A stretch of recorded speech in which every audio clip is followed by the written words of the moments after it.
ಮಳೆಗಾಗಿ ಪ್ರಾರ್ಥಿಸಿ ಮುಸ್ಲಿಂ ಬಾಂಧವರಿಂದ ಪಾದಯಾತ್ರೆ. ಬರಿಗಾಲಲ್ಲೇ 5 ಕಿಲೋಮೀಟರ್ ನಡೆದ ಮುಸ್ಲಿಮರು. ತರೀಕೆರೆಯ ಕೋಡಿ ಕ್ಯಾಂಪ್ನಿಂದ ಗೇರಮರಡಿ ಗುಡ್ಡಕ್ಕೆ ಪಾದಯಾತ್ರೆ. ಪಾದಯಾತ್ರೆ ಬಳಿಕ ಸಾಮೂಹಿಕ ಪ್ರಾರ್ಥನೆ. ಬರಿಗಾಲಿನಲ್ಲಿ ಪಾದಯಾತ್ರೆ ಮಾಡಿ ಪ್ರಾರ್ಥಿಸಿದರೆ ಮಳೆ ಬರುತ್ತೆ ಎಂಬ ನಂಬಿಕೆ. ಹಿರಿಯರ ಮಾರ್ಗದರ್ಶನದ ಹಿನ್ನೆಲೆ ಮಹತ್ವದ ನಿರ್ಧಾರ. ತರೀಕೆರೆಯ ಎಲ್ಲಾ ಮಸೀದಿಗಳಿಂದ ನಿರ್ಧಾರ.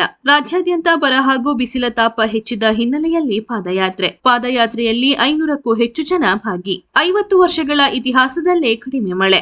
ಬರದಿಂದ ತತ್ತರಿಸಿ ಹೋಗಿರೋ ರಾಜ್ಯದಲ್ಲಿ ಸಮೃದ್ಧ ಮಳೆಗಾಗಿ ಪ್ರಾರ್ಥನೆ. ಪಾದಯಾತ್ರೆ ಬಳಿಕ ಅಲ್ಲಾಹುವಿನಲ್ಲಿ ಪ್ರಾರ್ಥನೆ.